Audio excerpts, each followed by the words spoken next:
Assalamualaikum warahmatullahi wabarakatuh. Halo teman-teman, kita kembali lagi di studio Mula. Kali ini kita kedatangan tamu spesial kita. Beliau seorang mahasiswi dari kuliah Salatiga dan mengambil jurusan ilmu Al-Quran dan Tafsir. Masya Allah. Beliau juga seorang BPH dari Pondok Pesantren Al-Fadil Jamil. Siapa? Ya, saya manggilnya kakak atau mbak aja, atau adik. Adik juga boleh. Mbak aja. Karena kita seumuran. Ya, namanya Mbak Putri Dewi Anggreni. Sapa.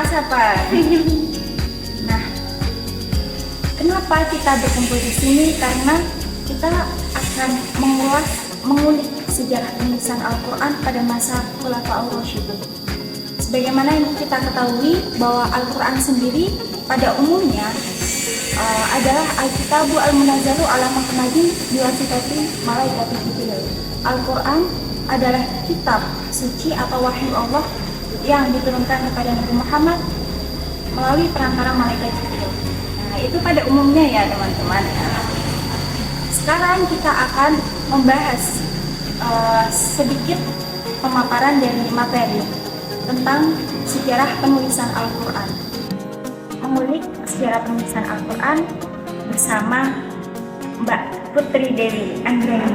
Nah, dari sini kita mulai dari mana dulu nih? Sampean mau bercerita dulu apa aku yang bertanya? Langsung aja. Kan saya ini masih fakir ilmu kan Kak? Masa? Bohong ya, fakir. Masih membutuhkan banyak ilmu, banyak belajar sama. Ya. Dengan belajar, dengan diskusi ini juga saya juga belajar gitu. Nah, di sini bagaimana sih sejarah penulisan Al-Quran pada awal mulanya dan kapan dimulainya? Nah, penulisan Al-Quran sendiri itu pada awalnya pada masa Rasulullah sendiri itu Al-Quran belum dituliskan Mbak Ella. Belum dituliskan, masih berupa hafalan, hafalan. Sampai para sahabat pun juga masih berbasis hafalan. Kalaupun ada sahabat yang menuliskan itu pasti medianya itu seperti dalam tulang hewan, seperti kulit kayu, seperti itu. Kemudian setelah Rasulullah wafat, digantikanlah dengan khalifah yang pertama, Khalifah Abu Bakar Ash-Shiddiq. Nah, pada saat kekhalifahan Abu Bakar Ash-Shiddiq ini terjadi banyak peperangan. Nah, salah satunya itu ada perang Yamamah namanya.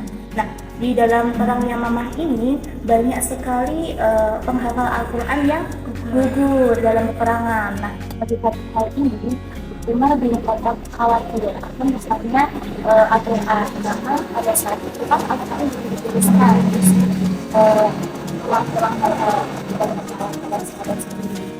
Kemudian Umar bin Khattab di sini memerintahkan meminta Abu Bakar untuk mengumpulkan ayat-ayat Al-Quran yang tersebar tadi. Nah, awalnya Abu Bakar di sini menolak. Kemudian karena melihat kondisi yang seperti ini, akhirnya Abu Bakar mendapat untuk mengumpulkan ayat-ayat Al-Quran dari kumpulan Al-Quran itu. Abu Bakar meminta salah satu dari satu nah seperti Al-Quran. Kemudian Abu Bakar wafat. Nah, pemerintahan selanjutnya kan digantikan oleh Umar bin Khattab. Nah, barulah di sini Umar bin Khattab melakukan pembukuan Al-Quran. Berarti pada masa Abu Bakar cuma hanya pengumpulan ayat-ayat Al-Quran yang tadinya berserakan di rumah, uang, buku. Dia pada masa Umar bin Khattab baru dibuat dibuat menjadi lokal. yang ditulis oleh Satya.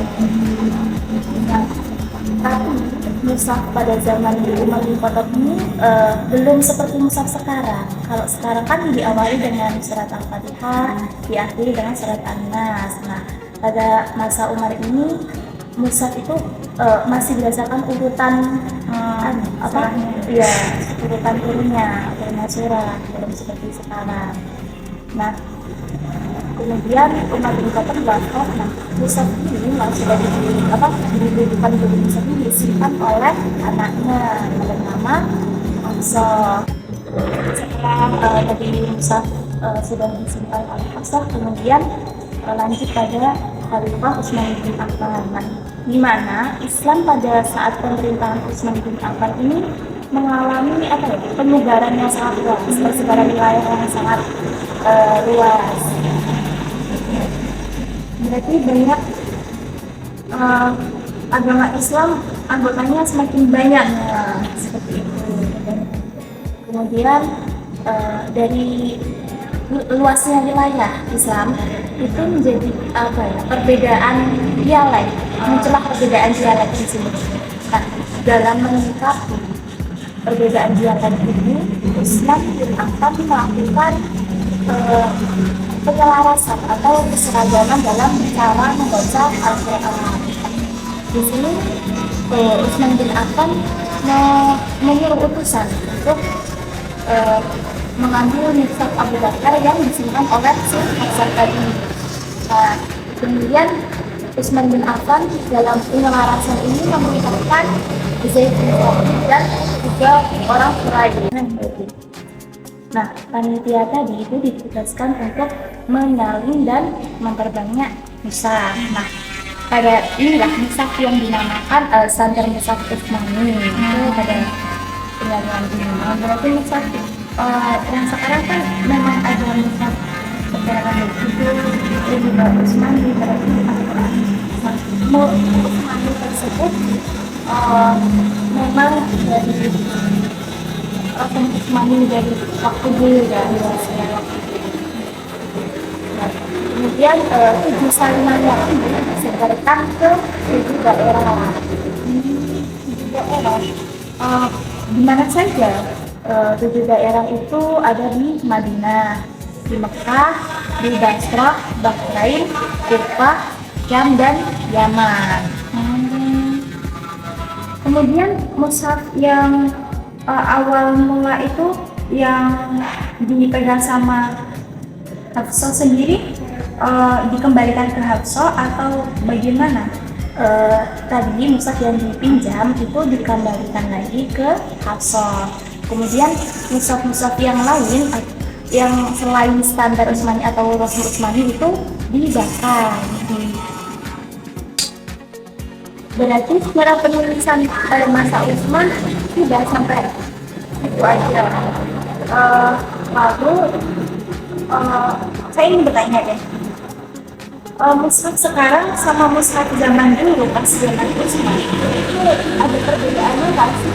Ada dalam perbedaannya dalam segi kalimat.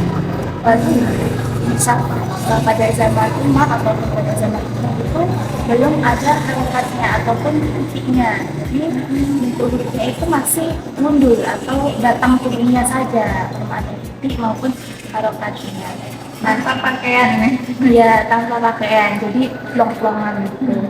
Terus kemudian pada tahun 50 Hijriah kalau nggak salah, pada waktu dinasti Umayyah itu mulai menyempurnakan yang huruf yang dulu tadi. Nah, di sini siapa yang digunakan itu adalah Abu As'ad Ad-Du'ali.